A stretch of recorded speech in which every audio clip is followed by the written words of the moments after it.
that fire, right? You Yep. need to believe that you can do it. It's a 2-point lead, for goodness sake, right? And you can't catastrophize. It's not 15 points. Jose is 1 win away from being 1 point away. I'm going to make the Yes. most obvious statement of all time award. But that is how you have to talk to yourself if you're the underdog. It's like, I'm still in this thing. Nothing bad has happened. Huge moment. A huge moment. We see the delayed reaction there from Hikaru as there is obviously a slight delay, but best case scenario for Jose, because he had again a nice position. Then he didn't capitalize. Hikaru was getting back into the game, had the repetition, and that is how Jose gets his first win. But it's going to be a big confidence boost because now he's going to know I absolutely can win games and I should take my chances. Now, maybe you'll push back on this, but there have been days where, for instance, I'm playing terribly and I'm on tilt and I tell myself my form is terrible today, but suddenly a single game can turn it around in your mind, right? You can fill in the cliches, like you start to believe whatever it is that happens, whatever process takes place, you just start playing much better and you become unrecognizable. That's, I think, often how comebacks happen. That's why we love basketball games so much, where team can go 30 points down and then win that game. How do you explain that? It's that psychological process. Wait a second. Whoa. This smells. Queen b4. This smells. And b3. Okay, that wasn't right apparently, but Whoa, I feel like there was something there. I cannot quite, it's on the tip of my tongue, but I don't know what it is. There must have been a way where you prevent white from getting the optimal setup, but I can't figure it out. We'll check, because it was a pretty big, Queen a6 actually. Oh my gosh, this is lovely. Queen a6. Let's pull up an analysis board. This is worth showing. b3 takes, and the least likely move of all time. d5. Oh. The first time this has ever been played in a Marozzi bind in history. And of course, the point is here, the rook gets skewered. You can't take with the c-pawn, blah, blah, blah. Black is much, much better. How did he miss this? And it's just so obvious. Yeah, okay. That's tough. I thought what he did was completely reasonable. And now he's this is very annoying actually, again, for white. This is a very weird. And knight d4, the queen goes back. But b4 is like, you don't want to play b4 because then c4 is super weak. But man, what else? Hikaru kicked that queen out of b3 and Jose didn't even twitch. Yep. This is back stealthily like a ninja. This is a Marozzi bind masterclass of sometimes what not to do. Sometimes you got to be really careful with the move order, but in blitz, it's not findable. Completely not findable. Okay, logical move again, but b4 has to be carefully considered. b4, knight d7, c5, Lavian. And this is how quickly black's grip on the position can not just be loosened, but disappear. Okay, knight e2. Wow, c5 was just. Oh my goodness! It looked good. It looks good. Now this gives Jose a tempo. Maybe get the knight around to e5. But black is losing purchase on this position. Yeah, exactly. And king h1 f4, and I mean you just have a. I'm kidding. I mean, or am I? It's a move. He'll do it. He'll do it if he doesn't see a reputation. He'll do it. But this is he'll do it. The thing, what's happened to Jose? What happened to Jose is not the motivation from winning a game and getting fired up. He won a game and he almost relaxed. And immediately the quality dropped. It happens too. You win a game, you're like, all right, let's go. And suddenly you're like, wait a minute, what have I done? This is a disaster. This is a take that people might have issue. I told you he'd do it.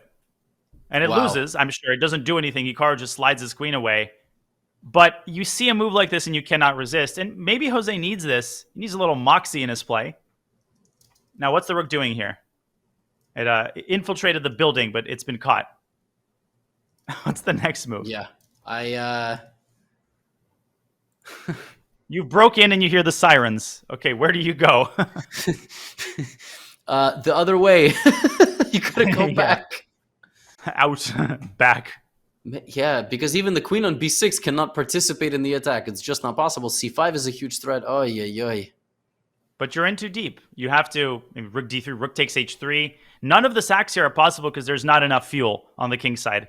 Rook a f8, none of these moves lead to amount to anything. Also, let's not forget c5 cuts off the queen and can hurt your chances even further.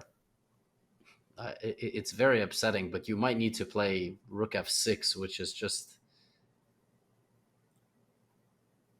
But still c5. I mean, I don't have a good move. Yeah, he keeps the rook in the position, which is fine, but... Now, here's a question. Does Jose try to last until time is up, or does he try to go for one more game? Yeah, 4.5 left.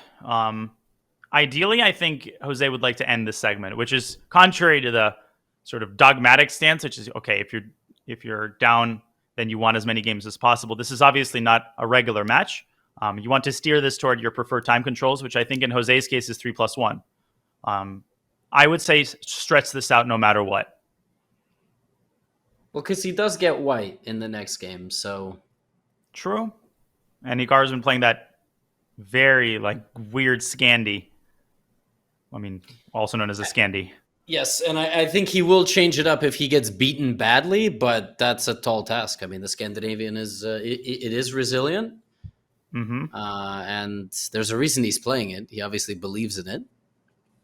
Yeah. John Bartholomew would protest in case of an opening choice. That would be truly scandalous. I like that. Scandalous. Was that on purpose? It was, but the reason I made that pun is on a speedrun episode. I said that in a scandi, and I did not mean to do it. And somebody pointed it out in the comments. And it's painful when you miss a chance at a pun. What do you think you average puns per commentary? Like 3, 4? More than that, probably. I mean, it really depends on the vibe, and sometimes it crosses double digits. Well, double digits is crazy. Why did it take Hikaru so long to go for this? I guess he felt he might have even better chances than this. But just take the rook, Or maybe he was trying to find an antidote to queen takes e4. Rook d1, knight takes f2. So you have to stay alert if you're Hikaru. And he has to find a move here. Maybe just bishop g5. Just get your pieces out, and then if knight takes f2, the endgame is more palatable for white because e7 falls over. But this is not so obvious. Why can't you just play knight f4? Ooh.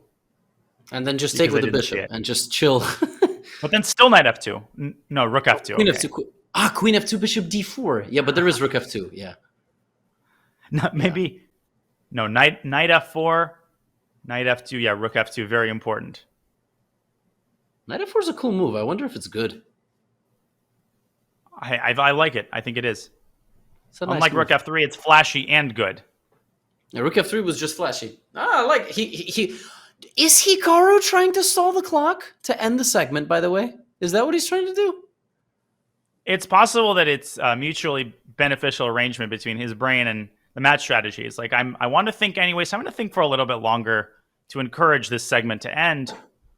Again, I think that any stalling in a format like this, is it a downside in the grand scheme of things? Perhaps. But it's a totally legitimate part of match strategy. And we can wait an extra 30 seconds. I also feel like the Scandinavian is exploitable with 5 minutes on the clock, and he's played knight f4. Hey! Damn, girl.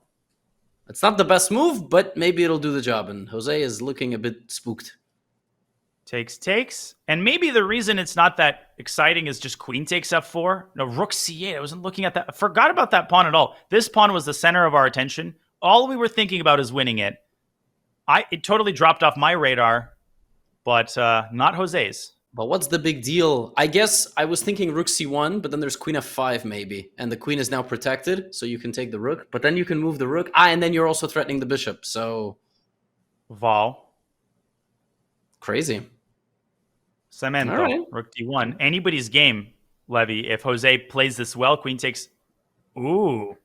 Spicy. He wants the endgame. He thinks the minor pieces, even with the queens off the board, and this very compact... Oh, he mouse slipped! He mouse slipped! Oh my gosh.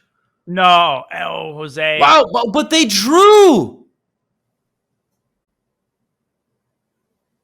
And now there's going to be another game!